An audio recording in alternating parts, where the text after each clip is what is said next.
Ceci est une réaction à la vidéo intitulée Lefties Losing It. Rita Panahi exposes the real Kamala. sortie le 2 août 2024 dernier sur la chaîne Sky News Australia. La vidéo de Rita Panahi est un tourbillon de critiques acerbes dirigées contre Kamala Harris, la vice-présidente des États-Unis. Mais il est crucial de comprendre le contexte qui entoure les actions et les décisions de Harris. Derrière les accusations se trouve une figure politique complexe, qui navigue dans un paysage américain marqué par des tensions raciales et idéologiques sans précédent. Ce récit vise à explorer la réalité derrière les choix de Kamala Harris, tout en répondant aux critiques de Panahi, pour offrir une perspective nuancée et éclairée.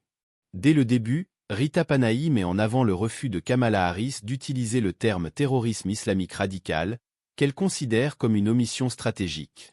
Cependant, il est essentiel de rappeler que Harris a toujours adopté une approche pragmatique face à la question du terrorisme.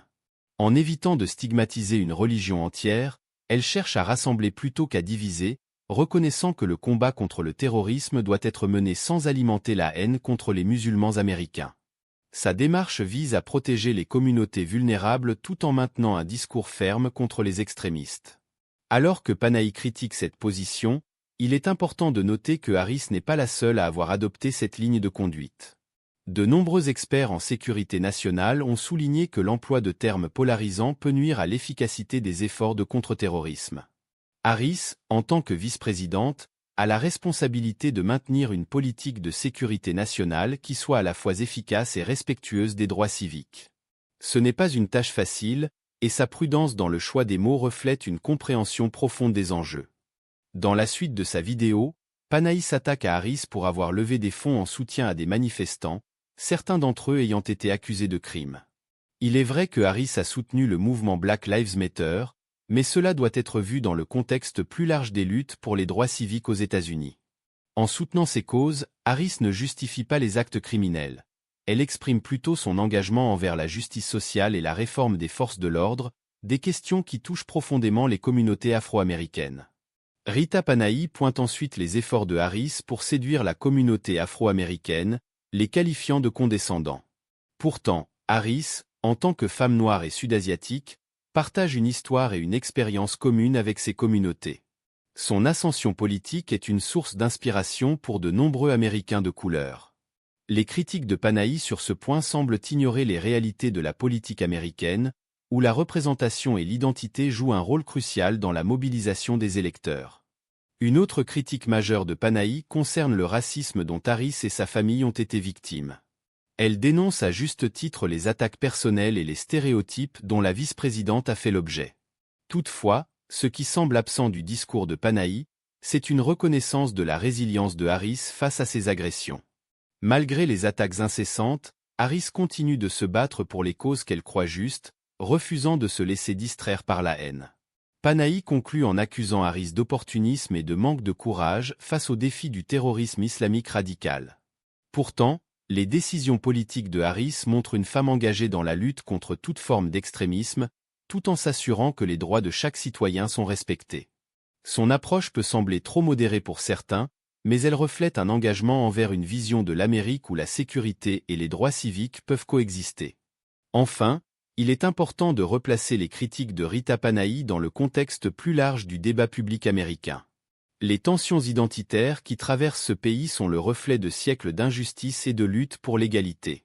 Kamala Harris, en tant que vice-présidente, navigue dans ces eaux tumultueuses, tentant de concilier des intérêts divergents tout en restant fidèle à ses convictions. Les attaques contre elle, qu'elles viennent de la droite ou de la gauche, sont inévitables dans un environnement politique aussi polarisé. En fin de compte, ce qui ressort de ce récit, c'est la complexité de la figure de Kamala Harris. Elle n'est ni l'héroïne sans faille que certains voudraient voir, ni l'opportuniste cynique que ses détracteurs décrivent. Elle est une politicienne naviguant dans un paysage incroyablement difficile, tentant de faire ce qu'elle croit être le mieux pour son pays. Les critiques de Rita Panahi, bien qu'acérées, offrent une opportunité de réfléchir plus profondément sur les défis auxquels Harris est confrontée et sur la manière dont elle les aborde. Dans un monde où les discours sont souvent simplifiés à l'extrême, il est essentiel de prendre du recul et de comprendre les nuances des actions et des choix de ceux qui nous dirigent. Kamala Harris est une figure de son temps, façonnée par les défis uniques de l'Amérique moderne. Et si elle n'est pas parfaite, elle incarne la lutte pour une nation plus juste, où les divisions ne sont pas ignorées, mais reconnues et surmontées avec courage et détermination. Dans cette quête incessante de justice et d'équité, Kamala Harris porte sur ses épaules le poids d'une histoire nationale marquée par des fractures profondes. Ses actions, parfois controversées, ne sont pas simplement le fruit d'opportunisme, mais d'une volonté de naviguer dans un paysage politique où chaque mot, chaque geste est scruté et critiqué.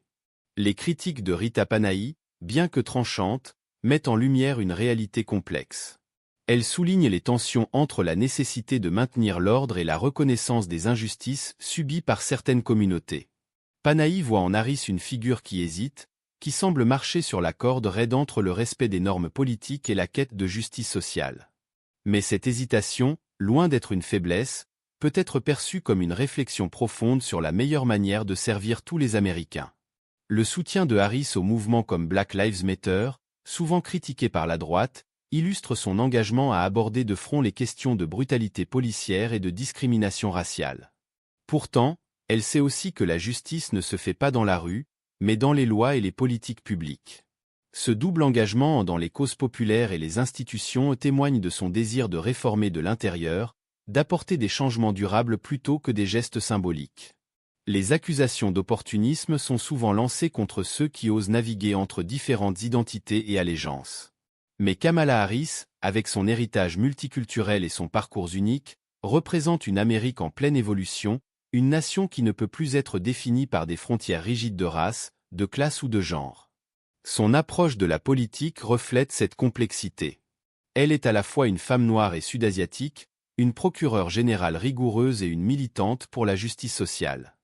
Rita Panahi, en dénonçant ce qu'elle perçoit comme des incohérences chez Harris, nous pousse à réfléchir sur les défis auxquels sont confrontés les leaders politiques dans une société aussi diversifiée et divisée que celle des États-Unis. Les décisions de Harris, qu'il s'agisse de soutenir des manifestants ou de choisir ses mots avec soin lorsqu'elle parle de terrorisme, sont le reflet de ce dilemme. Comment rester fidèle à ses convictions tout en gouvernant un pays où chaque mot peut enflammer une partie de la population? Les attaques personnelles que Harris et sa famille ont subies, souvent motivées par le racisme, montrent à quel point le débat politique américain est devenu toxique. Mais au lieu de se laisser abattre par ces attaques, Harris a choisi de les affronter avec dignité. Son parcours est celui d'une femme qui, malgré les obstacles, a gravi les échelons du pouvoir sans jamais renoncer à ses valeurs. En conclusion, ce récit n'est pas seulement une défense de Kamala Harris face aux critiques de Rita Panahi, mais aussi une invitation à regarder au-delà des apparences et des jugements hâtifs. Dans un monde où les opinions sont souvent polarisées, il est crucial de comprendre la complexité des motivations et des actions de nos dirigeants. Kamala Harris, avec toutes ses contradictions et ses choix difficiles, incarne une figure politique qui, malgré les défis, reste engagée dans la construction d'une Amérique plus inclusive et plus juste. Alors que le débat public continue d'être marqué par des tensions identitaires et des querelles idéologiques, il est essentiel de se rappeler que derrière chaque figure politique se trouve une personne confrontée à des choix difficiles. Kamala Harris, en tant que vice-présidente, est au cœur de ces débats. Ses décisions, bien qu'elles puissent être critiquées, sont guidées par une vision de l'Amérique où chacun a sa place, où la justice et l'égalité ne sont pas de vains mots, mais des objectifs à atteindre.